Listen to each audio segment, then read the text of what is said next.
This is the X-Zone Broadcast Network, broadcasting worldwide on broadcast affiliates and satellite program providers, including CNN Broadcast Network, Sirius Satellite Network, Star Media, Good News Radio Network, Angel Broadcast Network, Wiki Broadcast Network, and WPBN TV. For more information on the X-Zone Broadcast Network, visit us at www.xzbn.net.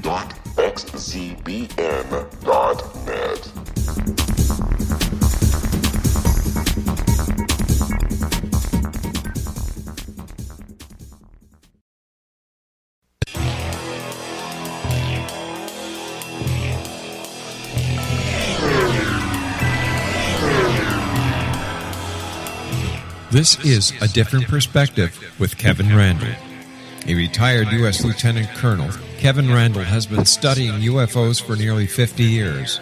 Kevin has investigated some of the most famous UFO cases in the world and has been consulted for dozens of documentaries about UFOs. Considered one of the leading experts into the Roswell UFO crash of 1947, Kevin has written more than 25 books about UFOs, including the recently published Roswell in the 21st Century.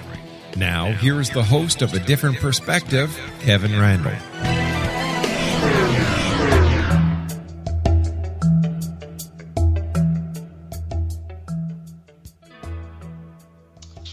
Hello once again. We're back with A Different Perspective, as you well know. For those of you waiting to hear Brad Steiger, and we had planned to do a Halloween spooktacular, which is a term that we both absolutely hated and were making fun of, Brad came down with the flu and is unavailable to us. Fortunately, I was able to prevail on Ray Stanford to come on the program today rather than when we had him scheduled in a couple of weeks. Ray Stanford, for those of you who do not know, is the man who is credited writing literally the book on the Socorro UFO landing, which is a Socorro Saucer in a Pentagon Pantry. And he describes his investigation into that landing case and his interactions with the various participants, such as Lonnie Zamora, the police officers from Socorro, Alan Hynek, who was the Air Force consultant, and some of the Air Force personnel and military personnel who were investigated that as well. He also is a pioneer in using optical and electric instruments to successfully obtain propulsion-diagnostic evidence of what he now terms anomalous aerial objects, which we laymen call UFOs. And in the mid-1970s and the 1980s, he was able to document in the field multi-witness UFO sightings and obtained high-resolution images during some of his investigations. What I find absolutely fascinating here, he is the only person in UFO studies and research who has discovered and documented a new species of dinosaur. I will attempt to pronounce it, and I'm sure he'll correct me if I get it wrong.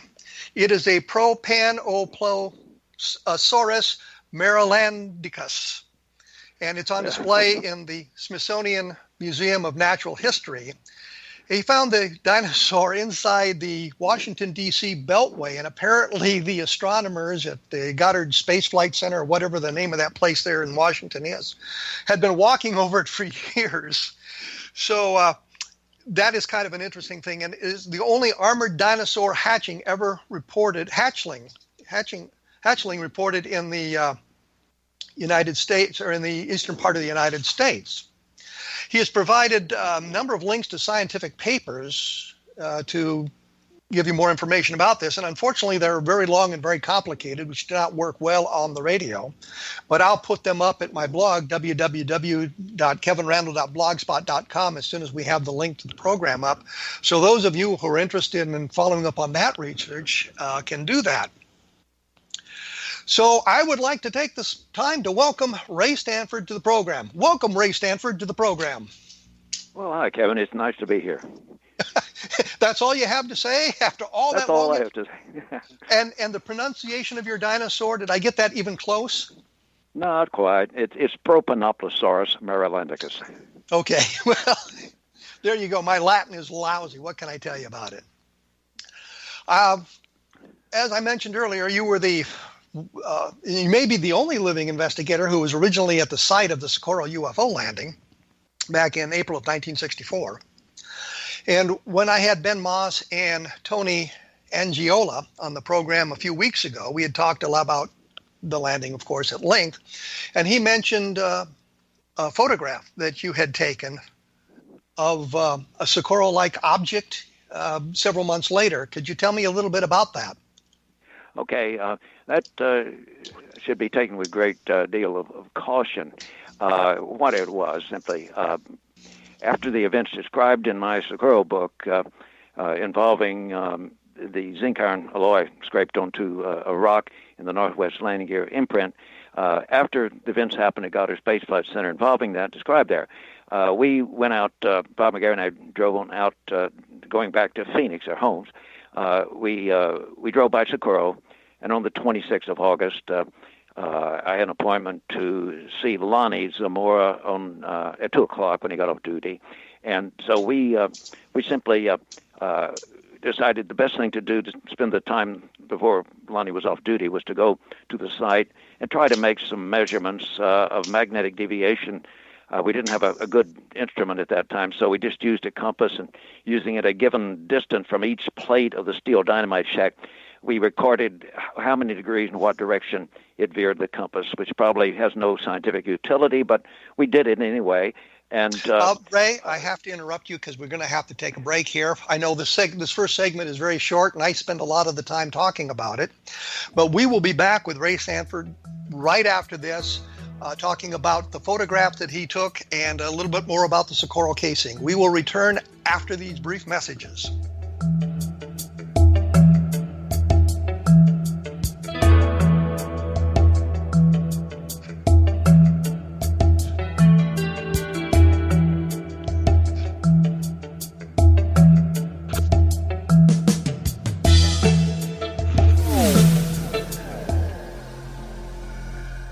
This is Kevin Randle. For nearly 30 years, I have been investigating the case of the Roswell UFO. I have interviewed hundreds of people and stood on the crash site. Now in Roswell in the 21st century, I have reviewed dozens of hours of audio and videotaped interviews, examined hundreds of files that relate to the crash, and have returned to Roswell in an attempt to put all that information into the proper perspective. For the first time in Roswell in the 21st century, I have made a dispassionate reevaluation of all that material and provide a new look at what happened. This is a book that clears away all the clutter that has hidden the truth for so long, strips away the various lies that surround the case, exposes the Air Force attempts at cover-up, and found a core of solid information that tells us all where the case stands today. Roswell in the 21st century will be available in just a few weeks. For more information, please visit my website at www.kevinrandle.blogspot.com.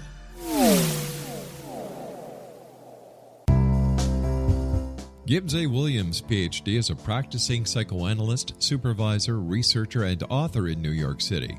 Much of his life has been dedicated to understanding nature and the uses of meaningful coincidences or synchronicities. His radical and original non-Jungian, non-mystical, non-magical theory of synchronicities illuminates much of the fog surrounding this challenging and perplexing topic. His ideas and manners are fresh, presented in a style that is both entertaining and highly informative. He is also an expert on crisis intervention, specially focused on violence reduction for the police and citizens, mastering anxiety, frustration, and stress without the use of medication, and effectively preventing and treating heroin addiction. Dr. Williams can be contacted at his email address at gwwilliamsny11@aol.com or visit his website at www.drgibbswilliams.com.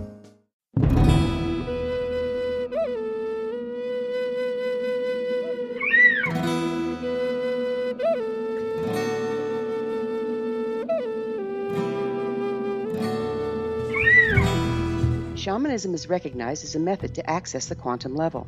Mastery of shamanic skills puts spiritual information and healing power into your hands. Path Home Shamanic Art School, a bonded Colorado certified occupational school, has met rigorous state standards, ensuring its director and instructors have the qualifications to teach the shamanic arts. Path Home offers its certification program in blocks of study. Block 1, a 5-day intensive, will be held in the beautiful mountain town of Coaldale, Colorado, October 13th through 18th. Registration deadline is September 12th.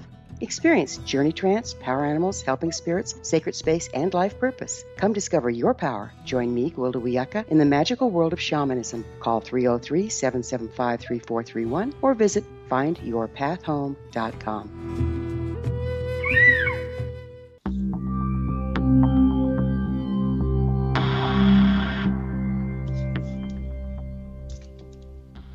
And we are back with my guest, Ray Stanford. There's a Stanford's in Cedar Rapids, Iowa, and that confuses me for a moment. Ray Stanford, who is the man that literally wrote the book on the Socorro UFO landing. And when we went away, we were talking about a photograph that he had taken near the dynamite shack that Lonnie Zamora had been heading toward when he saw the landed craft.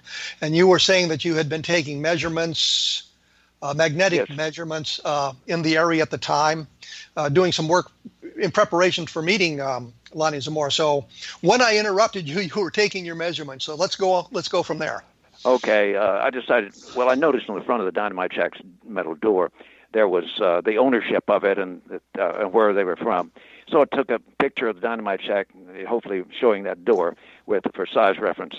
My friend was with me, standing beside it, and this is the picture that Tony might have been talking to you about. I really wish people wouldn't talk about it until we have something more definite. The thing was that years later here, I heard a report on the internet, someone asking for who owned the dynamite shack, and I pulled an 8x10 photograph out of my old Socorro file to try to see if I could read the writing that was done in metal on the door telling who owned it.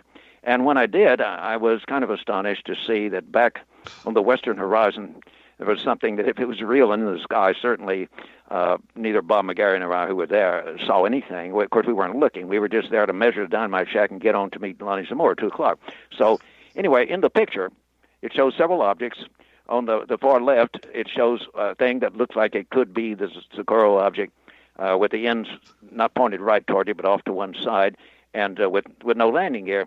But on near the far right side, there's something that looks spookily like a photograph of the object with its landing gear out, very much like drawn in my Socorro book, landed, but here in the air, and you see what looks like a landing gear and the object. And then off in the distance, there's 3 objects that could far away look like they could be disc. And in between the things I've just described, there's way back there something looks like someone with imagination might say was a mothership back there.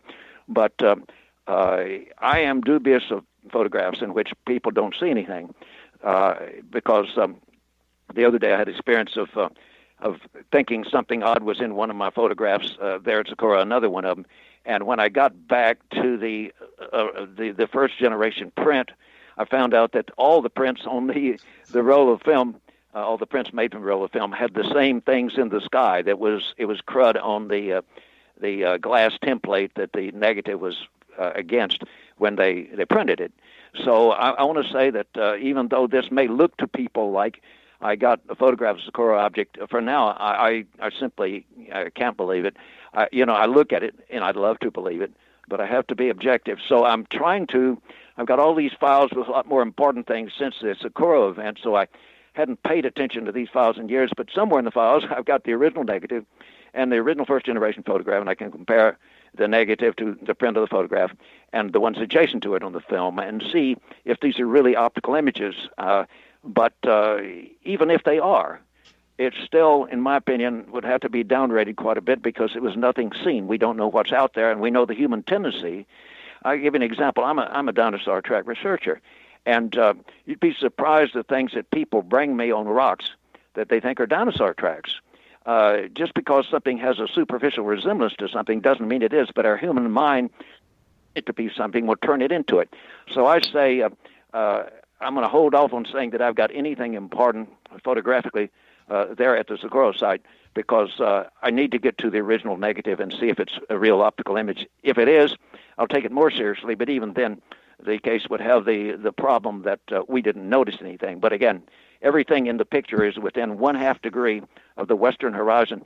And when you're out and thinking UFOs, and we weren't really thinking that they would come over that day, you're probably not looking within 1/2 degree of the horizon. You're looking up higher in the sky. But anyway, we didn't see anything, so that's the story.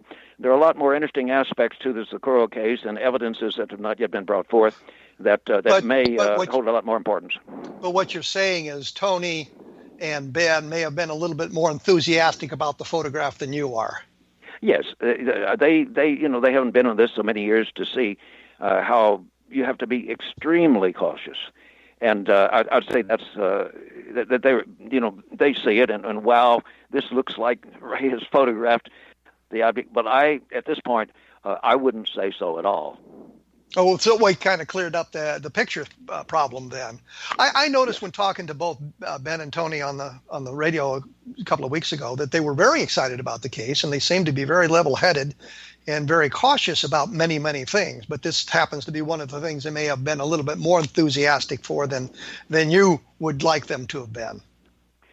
Right. I mean, after all, I took the picture, and well, we'll see. Within the next few weeks, if I get time away from my work related to dinosaurs and mammal tracks, I will. I'll try to get back to it, and we'll solve the mystery of whether the photograph at least shows optical images or whether it's an artifact of some sort. Okay, that's good. Talking to them also, they had kind of made the case that Lonnie Zamora never said he'd seen beings or creatures or aliens or things, but he talked about just seeing white coveralls down there by the craft. And I noticed in your book that it seems that Lonnie had been somewhat more specific in what he had seen. That Absolutely. there was, and I hesitate to use the term alien creatures, but there were humanoids down there, Yes. things with heads and hands and feet and that sort of thing. Is that correct? Right. Let me say that if they're saying that, I'm going to have to get on to them, because that is not the case at all. In fact, Lonnie Zamora kind of laughed at the fact that he, that Hynek was saying at his news conference on the 29th of April that he had said, well, he only described something, like some kind of white coverall, maybe like it would be hanging on a line or something. No, let me explain that. Ironically, just before that media conference in which Hynek was interviewed by Walter Schroed of Radio KSRC Socorro, I had been at the site with Lonnie Zamora, Sergeant Sam Chavez, and Hynek.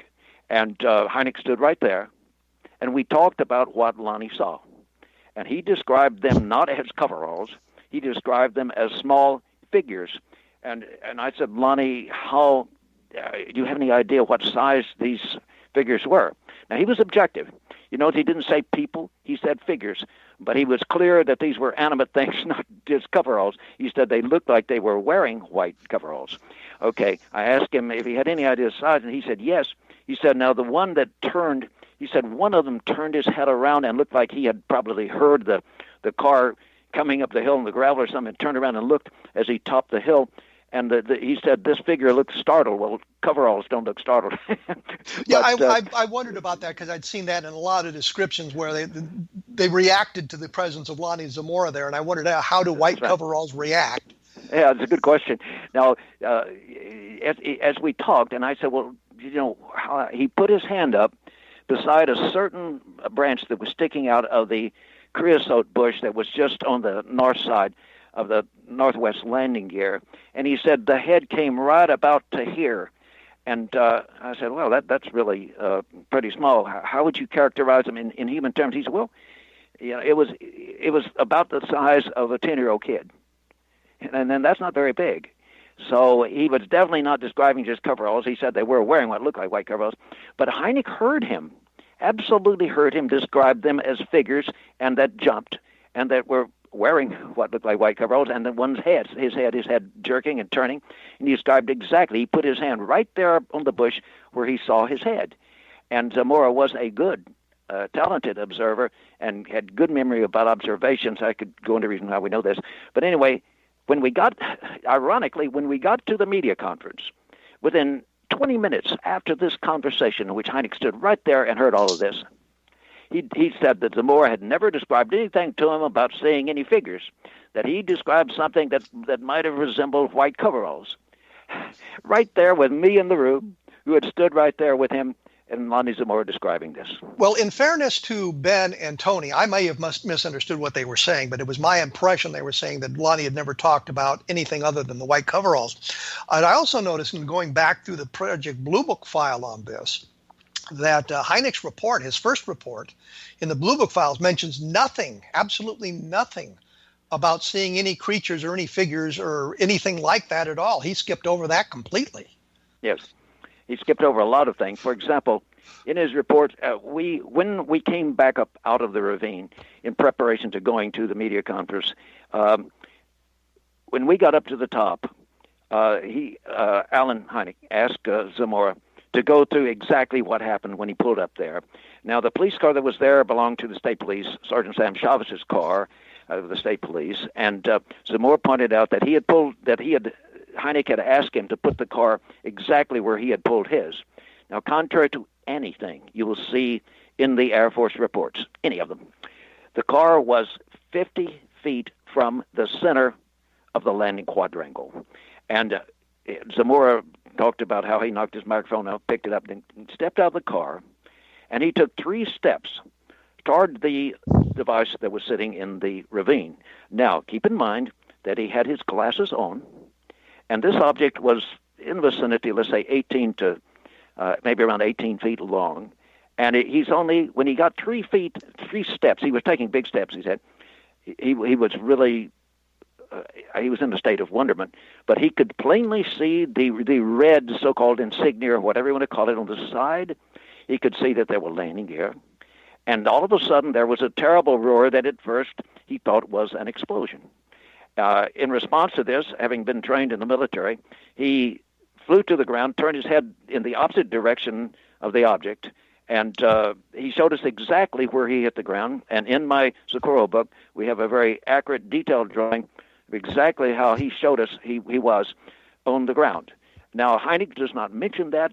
His feet were 35 feet from the center of the object as it's projected onto the ground beneath it, where the so-called exhaust and takeoff, so-called flame would have been. That close. And it's not mentioned at all in the report. So the report, Hynek was an extremely absent-minded person. But if that's all due to absent-mindedness, I'm surprised, because these are very important features when you talk about figures that reacted and short figures. I think that Hynek was probably fully conscious of the fact that it had been recommended to Lonnie Zamora by FBI agent Arthur Burns. Well, wait. Let's clarify that. You say recommended to him, and I think it was Captain Holder who recommended him not describe the symbol. Yeah, right. But the point is, it was recommended as opposed to ordered. He was not. That's correct. Correct. So I think it's an important distinction. No, let's not switch the subject, Kevin. We're talking about not the symbol. We're talking about what he was told by FBI agent Arthur Burns about recommended, about the actual occupants and their size. See, now that's the thing. He didn't tell him, you can't describe these little characters. He said, in effect, he said, well, Lonnie, if you talk about seeing these little figures beside this thing, people are going to laugh at you and make fun of you, which they did. He was right. But I don't believe, quite frankly, that Lonnie's welfare was really what was at heart in making that comment. After all, this particular thing that he saw, small figures, takes it out of the realm of a black project craft, because black project craft are made to be operated by normal-sized people, and you don't build them to be tested by midgets. Well, we're going to have to take a short break here. Wasn't trying to change the subject, wanted to clarify that one point about the recommendations to it. We will be back with Ray Stanford, author of Socorro Saucer and the Pentagon Pantry, and talking about the Socorro landing and some other things right after this.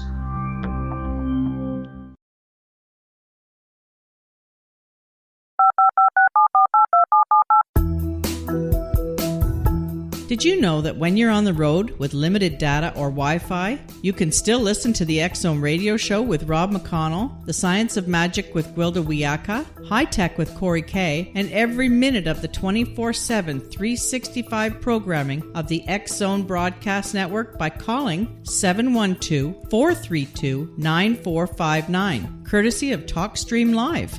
No smartphone, app, or internet needed. It saves your data plan, and it's free if you have unlimited minutes.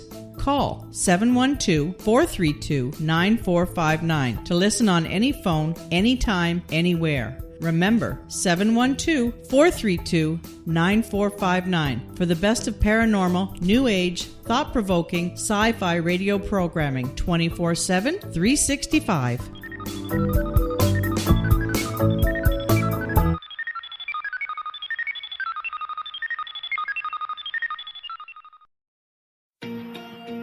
Wouldn't you love to know the secret to everything? Well then, meet Dr. Kimberly McGeorge and her cutting-edge breakthrough knowledge that combines science with possibility. Dr. Kimberly brings real-life answers and healing to those open to alternative solutions. She teaches solution-based programs and classes that will change all areas of your life forever. Specializing in conscious creation, intuitive readings, and energy medicine, you can rapidly shift health, relationships, business, and money in abundance challenges quickly. Receive her best-selling book, Secret to Everything, at no cost by going to secrettoeverything.com/X-Zone. That's right, transformation can start now. Just go to secrettoeverything.com/X-Zone and receive Dr. Kimberly's book for free.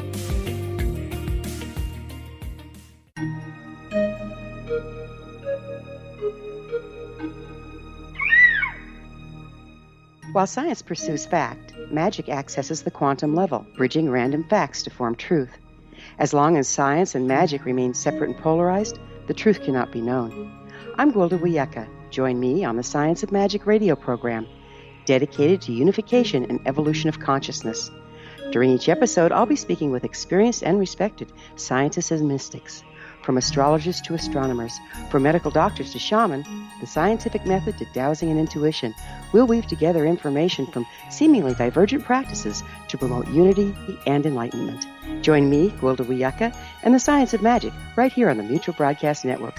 For more information, visit www.thescienceofmagic.net.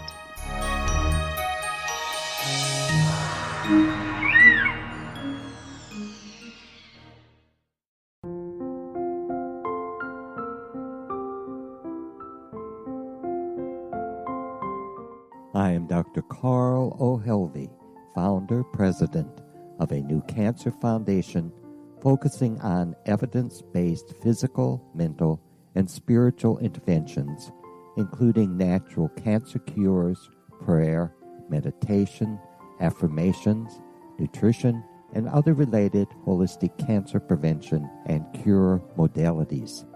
These are used in cancer education, research, and financing care. I ask for your help to continue this important work by donating at www.holisticcancerfoundation.com.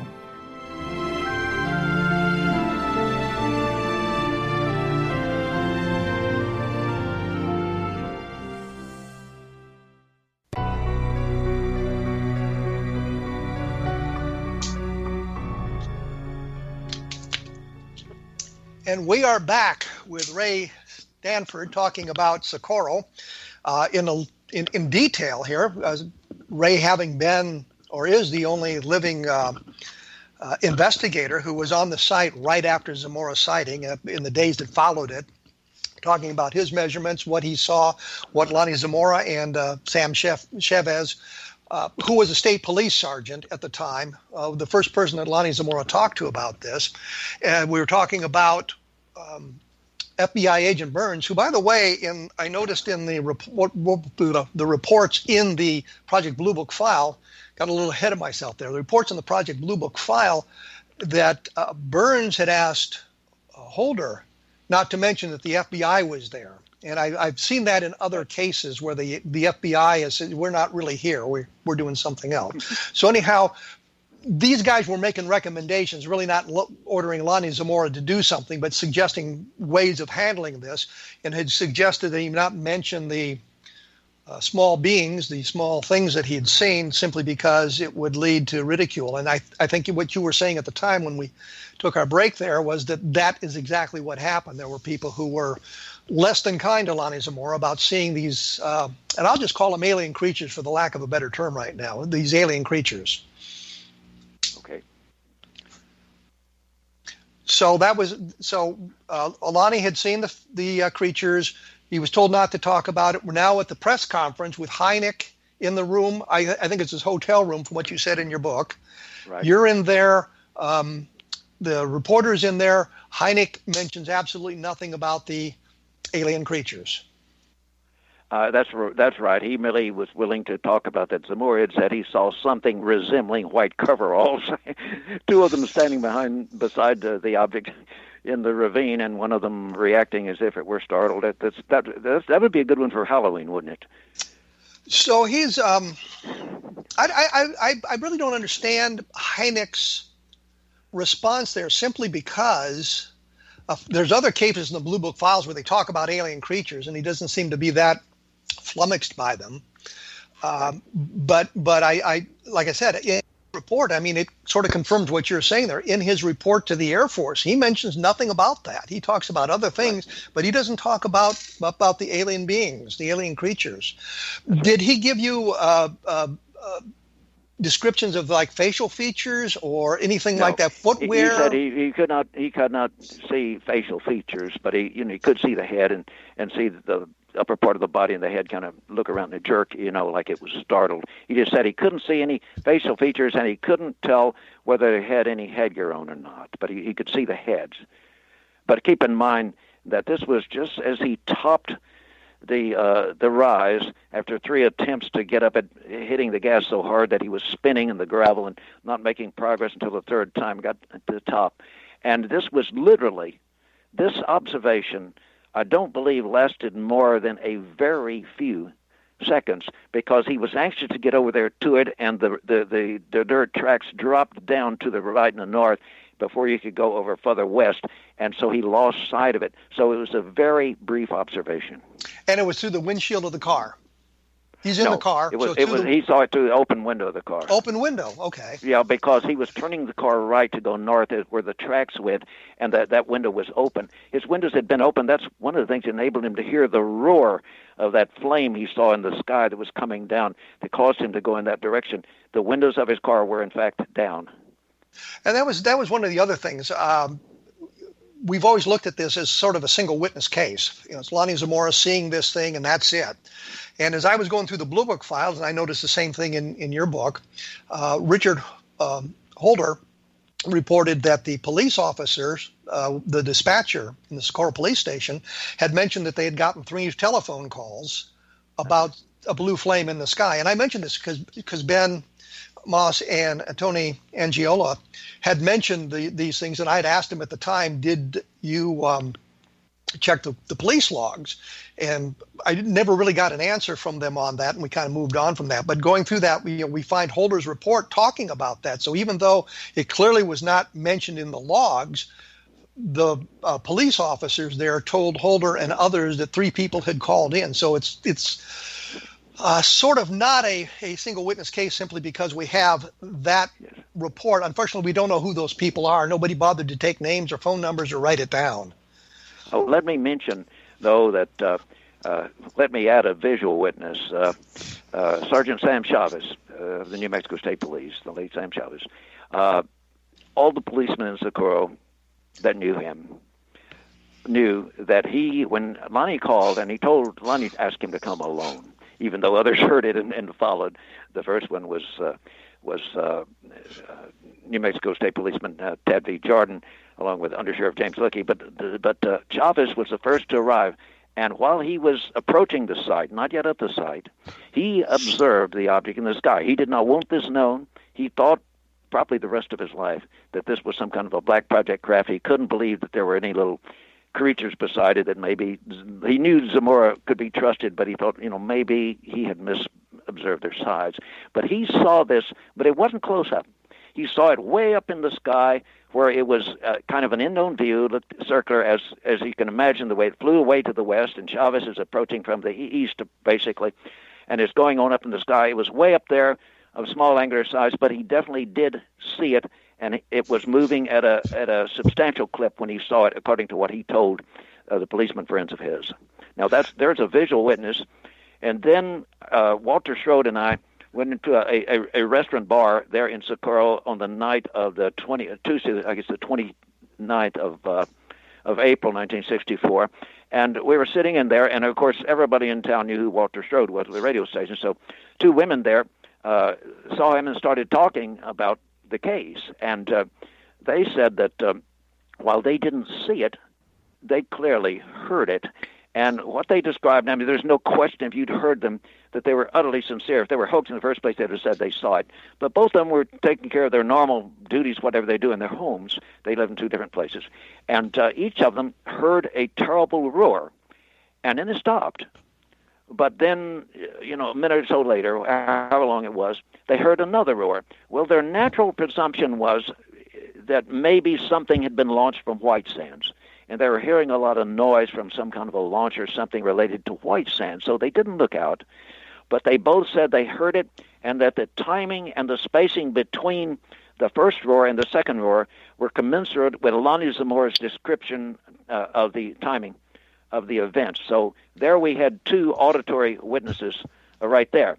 Let me also say that I found the testimony, and I have an affidavit in my book, from Opal Grinder. And not only that, I talked to his son, who also witnessed it. Let me mention that, as some of the books say, there was a witness in the car that stopped there. There were four witnesses. I'm sorry, there were five. Apparently, a husband, a wife, and three sons. Three sons, and there were three sons. And these people, let me point out two things that most people haven't realized. They not only saw Zamora head over in that direction, they saw Chavez's car with lights flashing. Zamora's was not light flashing. He was just following the speeder. He wasn't chasing him. But Chavez was in a hurry because of the call to Zamora. Zamora thought maybe there had been a car overturned in the ravine. So he didn't wait till after he got to the site and the thing took off. No, he radioed Chavez when he thought that this might have been some kind of a white car or something down the ravine had turned over, and that the little figures might have been some kids. Maybe their parents are caught inside or something. So Chavez is rushing out there with his lights flashing, and the witnesses saw that. They were actually quite a bit further south than most people realize when this happened, because they said that they were right alongside what they described as a trash dump, something to that effect. So anyway, Grinder and his son sounded very credible, and it was right at the end of the day, and his wife was rushing out to the bank for the day's deposit. But they were fascinated by what they heard, but they didn't realize what was being described because Zamora's case had not become public knowledge. Well, and the problem here is we don't know who the people were in the car. No. We have it secondhand from Opal Grinder, and I have no reason to doubt that he was telling the truth as he knew it, but we don't know who those people were. And it's interesting that with all the publicity of the sighting, especially in April of 1964, I mean, this was in the newspapers around the country. I think it was even broadcast on the network news broadcast, that those people never came forward to mention that they had seen this thing flying over the highway. I don't think that's puzzling at all. People are, because of the ridicule factor, people are extremely, keep in mind that if they come out after the report is out and say this, then they're backing up the story that from the policeman's standpoint, from Lonnie's standpoint, is a lot more incredible. Occupants were seen and so forth. And they've got three young boys. You think about, well, at school, what are they going to say? Hey, man, you seen little green men? They say the same thing they said to Lonnie. The kids in that town persecuted poor Lonnie. He got off the police force. He didn't like being there in the blue uniform and having them drive by and say, hey, seen any little green men lately? So he took a job managing a service station on the south side of town for a while until he took another job just to get out of the scene. And I can understand parents with three young kids that might like to talk about this, but don't want to drag the media feeding frenzy in on it. Well, that's a good point, but now we're 52 years later, and we still don't have a clue as to who those people are. So, unfortunately, I mean, it's an interesting story, but it does little to underscore or to support what. Yeah, I think of the same thing. Did Sergeant Chavez ever produce a written document about what he'd seen? Oh, no. Even though he would not dare have done so. This would draw attention to the case. He didn't want people investigating it. He truly, really thought that this was a black project craft. He just really could entertain any idea that UFOs might be something exotic coming from somewhere else. He was that kind of a very practical, call him a level-headed man, but he was skeptical.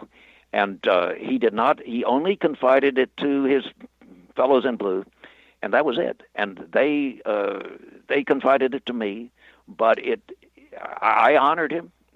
I know he would not want it out, and I'm one who, if somebody talks in privacy, I believe in keeping it that way unless they say you have permission. And I knew that Chavez would not possibly have granted permission, the fact that he saw it. Furthermore, he only saw a round object going away at high speed in the sky, which is commensurate with Zamora's final description of the observation, but that doesn't confirm the amazing things that Lonnie reported on the ground. No, but it helps underscore what he had seen, sure because here's somebody else that saw something in the sky, and I understand Chavez not wanting to get dragged into this, especially when you read about some of the things that Lonnie Zamora had gone through. I get that as well. I'm merely saying that if you look at this as the devil's advocate, we have a report that Chavez may have seen the thing, but there's no way to really confirm it. We have the witnesses that Opal Grinder talked to, but we have no names for that. The two ladies who heard the thing, again, we're in the same boat with that. We don't know who they are, so we can't get their perspective, even though it's 50 years later. So, I mean, those are kind of problems. Scientifically, that kind of stuff doesn't matter, at least in the context of ameliorating the viewpoint of the scientific establishment about this. You've got to have hard evidence. May I talk for a minute about some possible hard evidence that we may have on this case? Yes, let's do that right after this, because we've got to take another short break here, and we'll talk about that. And I wanted to talk a little bit about Project Starlight International. I think that may be where you're going with the hard evidence. So we will come back in just a few moments with Ray Stanford talking about UFOs and those sorts of things. And we will have on my blog, www.kevinrandle.blogspot.com, a couple of links to the scientific papers that Ray has produced about his dinosaur discovery. We will be back in.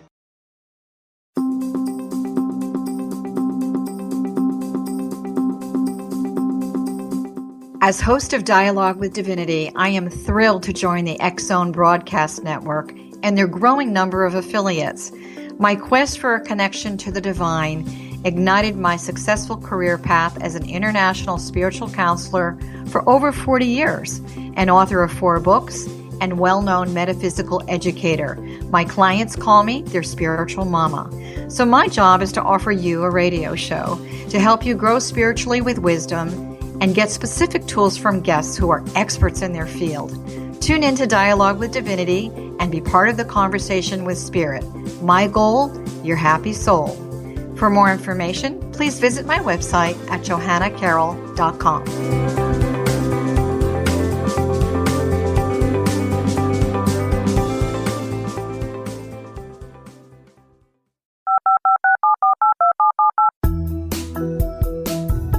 Did you know that when you're on the road with limited data or Wi-Fi, you can still listen to the X-Zone radio show with Rob McConnell, The Science of Magic with Gwilda Wiyaka, High Tech with Corey Kay, and every minute of the 24/7, 365 programming of the X-Zone Broadcast Network by calling 712-432-9459, courtesy of TalkStream Live.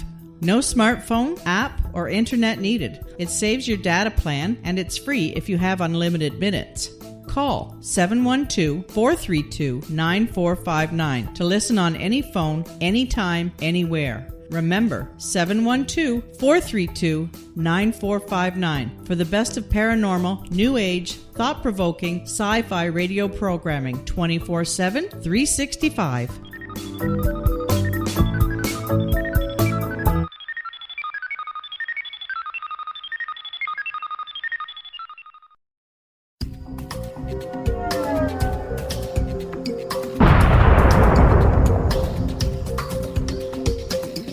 Coming soon to the X-Zone Broadcast Network is A Different Perspective with me, Kevin Randle, as your host. We'll be taking a close look at what is happening in the world of UFOs today with side trips into the paranormal.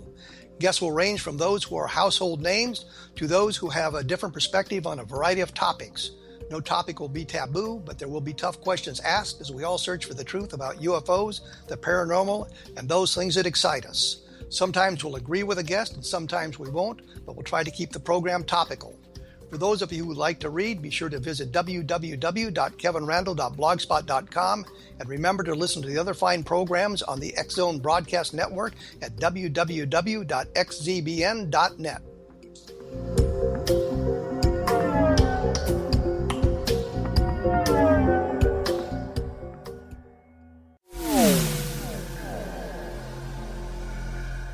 This is Kevin Randle. For nearly 30 years, I have been investigating the case of the Roswell UFO. I have interviewed hundreds of people and stood on the crash site. Now in Roswell in the 21st century, I have reviewed dozens of hours of audio and videotaped interviews, examined hundreds of files that relate to the crash, and have returned to Roswell in an attempt to put all that information into the proper perspective. For the first time in Roswell in the 21st century, I have made a dispassionate reevaluation of all that material and provide a new look at what happened. This is a book that clears away all the clutter that has hidden the truth for so long, strips away the various lies that surround the case, exposes the Air Force attempts at cover-up, and found a core of solid information that tells us all where the case stands today. Roswell in the 21st century will be available in just a few weeks. For more information, please visit my website at www.kevinrandle.blogspot.com. What Happened in Benghazi is revealed by Nicholas Genix, author of Obama, Islam, and Benghazi. He informs the American people that President Obama deceived them by advocating a strong foreign policy prior to the 2012 presidential election, and Hillary Clinton supported this deception. As the title infers, there is a connection between Obama, Islam, and Benghazi. Ample evidence informs Americans that Obama's early indoctrination in the Quran developed an affinity for Islam, why the Quran is the source of discontent in many countries, and why the Obama foreign policy deception led to poor military action and caused the loss of American lives in Benghazi. Genix provides 36 questions for the Select Committee on Benghazi to validate if Americans are justified to mistrust President Obama and Hillary Clinton. An overview of Obama, Islam, and Benghazi is presented on the website www.futureofgodamen.com. That's www.futureofgodamen.com. Afterlife expert Roberta Grimes was the first one to say that dying can be fun. Now her best-selling book, The Fun of Dying, is available in stores worldwide. So if you wonder whether death ends life, how it feels to die, or what heaven might be like, The Fun of Dying was written for you. And if you have always been afraid of death, or if you worry that your life has no meaning, let The Fun of Dying ease your fears and bring new meaning to your life. Nothing said in The Fun of Dying is based on the teachings of any religion. Instead, Roberta draws on evidence to explain how death happens, how it feels, and what comes next.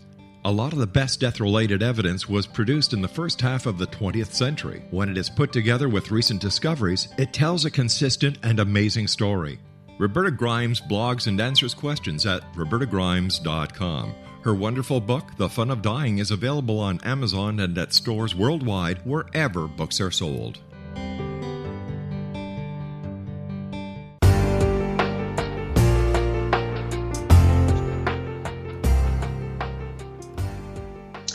And we are back with Ray Stanford, talking much longer about the Socorro case than I had originally intended, but there's so much information about this case, and it's such an interesting case, it sort of demands that we spend some time on it. When we went away, Ray was going to talk to us about some physical evidence. I'm not sure if he was relating to the Socorro case and other things that he's done. He is one of the men behind Project Starlight International, which was an attempt to document through instrumentality and photographic means UFO sightings. So we'll try to get to that. But you mentioned some physical evidence, Ray, so I thought you could expand on that. Well, I could talk about some possible physical evidence in the Socorro case. Okay. I'll try to make this brief. One of the occasions in which I revisited the landing site, the rocks were still around the area where the landing gear had been, and so you could determine, and the relics of the bush that had been partially disintegrated by the so-called exhaust flame. When we went there, I could tell where that was, and so what I did, I simply dug down about 3.5, 4 inches, maybe 4.5 inches from that spot, and found a typical volcanic rock of the type that you see a lot of around Socorro. It's what's called a non-eruptive, but it is of magmatic origin. And I found this rock. It's about 4.5 inches maximum dimension. But the reason I picked it up was because it places on its surface, it has a kind of an odd, almost translucent-looking greenish material, totally uncharacteristic of rocks of that type. And I subsequently had a Bureau of Land Management person collect from me around 85 pounds of control rocks of the same type for study and comparison. There's nothing like that on them. But this had this green material, and then when we got to looking at it under a binocular microscope, we noticed that it appears that certain of the larger crystals, the quartz crystals in it, may have been melted. And, of course, in the magmatic condition, it's not an eruptive. Underneath them in the volcanic chamber, as it's cooling, you get these crystals growing, and they freeze. So they should be crystal-shaped.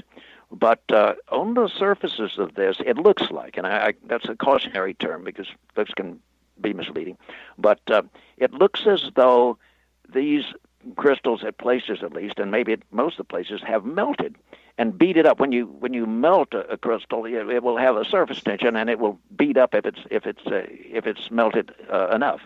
And it looks kind of that way. Well, let me go back to when Heineke and I were at the site on Tuesday, the 29th of 1964, right in the area where the landing exhaust had played and landing and takeoff, right beside the half-disintegrated creosote bush, there was a little piece of rock that was not the type of rock that's native at all to that site. It must have washed down from the mountains years ago. But it's about, let's see, I would say it's about 4.5 centimeters across. And when I picked it up, I thought, well, I'll just take it for study in case it has any odd features to it, magnetic or otherwise. And I noticed a black spot on it. In my notes that I made right at the landing site, I said, I wonder if something from the burned bush or something else that the exhaust burned left a charcoal on the surface. This, what it turns out, it wasn't charcoal at all. It's part of the rock, an area in the ancient history of the rock. Somewhere it had gone under stress, and you had chalcedony, commonly called agate, that had grown in a curved fissure there, had filled it up, and right in the center of it, there's some microcrystals that can be seen. Normally, the chalcedony is cryptocrystal. We need to talk about the metal fragments that you found because we're getting short on time here. Well, this may be more important. The thing is that this appears, and other crystals in it do appear to be melted, and I'm preparing to have tests done, and if in fact they were melted, when we put a light stream through them, they will be what is called isotropic. If they're still crystal, they will refract light in two directions. It's called birefringent.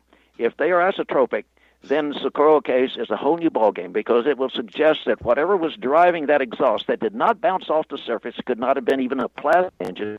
It must have been subatomic particles traveling at the speed of light, thus with great mass, producing thrust. If so, it takes a magnetic pulse driver, and it would suggest that some of the crystals oscillated and heated up. If that's the case, this is better evidence than anything that's been associated with the Socorro case. Now, as to the metal itself, Zamora said, as we were about to leave, oh, gosh, I never noticed this before. He pointed out a place on the rock adjacent to where the landing gear had come down, the northwest landing gear event, that he said looked like it'd been broken or scraped by the landing gear. And ironically, Hynek just said, yes, I guess a heavy object could do that. He didn't ask himself, wait a minute, could there be anything scraped on this? But I did. So we rushed off to the press conference, and when he left and was carted off to Albuquerque by the Major Connor of U.S. Air Force Public Information Office in Albuquerque, I went back to the site.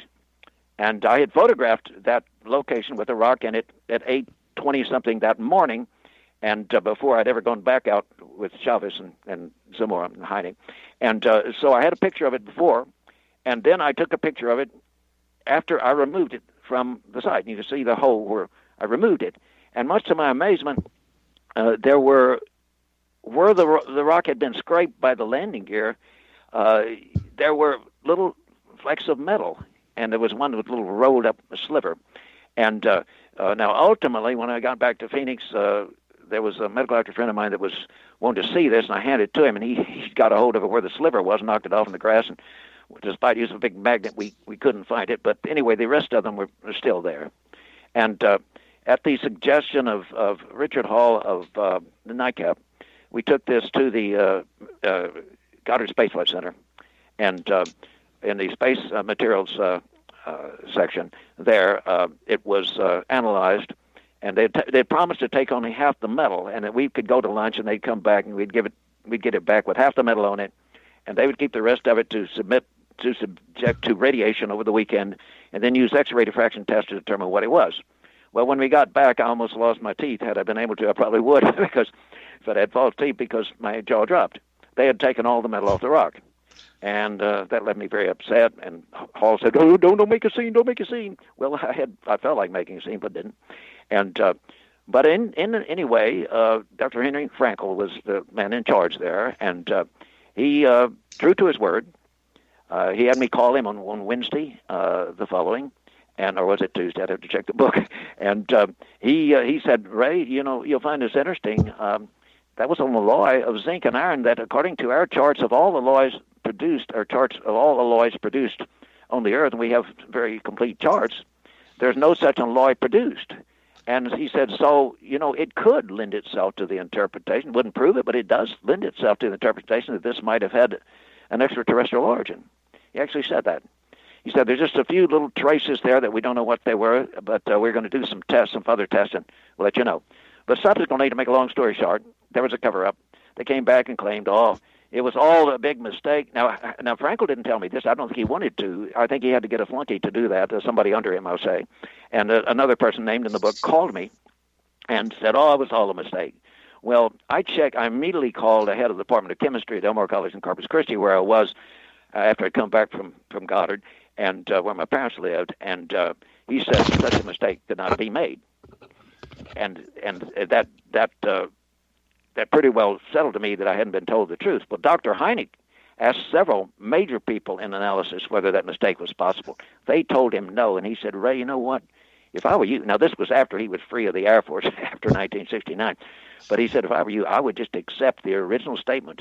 And by the way, Hynek went and liked my book, and he went over to the Manned Space Flight Center back in the days when John Schuessler was there, and I learned this from John. He actually donated a copy of my Socorro book to the technical library of the Manned Space Flight Center outside Houston. So they have a copy of the book in case they want additional information. Yeah, that's right. Well, they do if it's still there.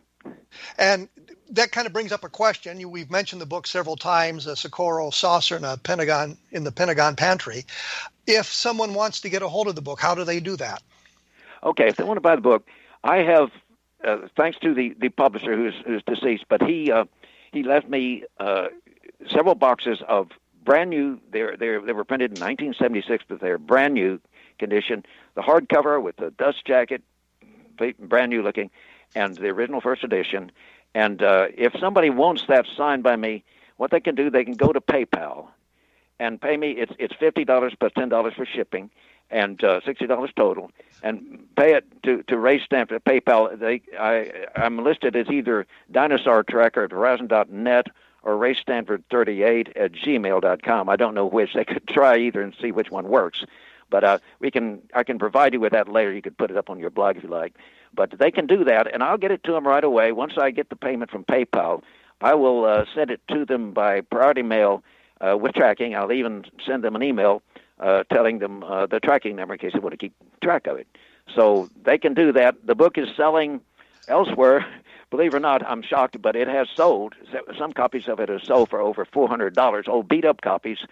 And but this is personally signed by me, and it's the brand new first edition from 1976. Well, Ray, I'd like to thank you for taking your time to be with us today.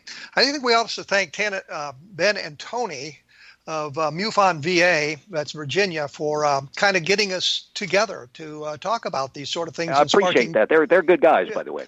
Sparking my interest in the Socorro case, and so they've done a lot of good work. I certainly appreciate you taking your time with us today. And as we said, we'll be up in a couple of days with the information on my blog at kevinrandle.blogspot.com so that you'll have an idea of how to get a hold of some of these papers that Ray has done, or how to get a hold of his book if you want a copy of that. We will be back next week with a new interview. I'm hoping that we'll have a member who was a man who was a member of the Project Blue Book staff to talk to us about what went on there. So that's all we have for today. Thank you for listening, and we will be back in 167 hours.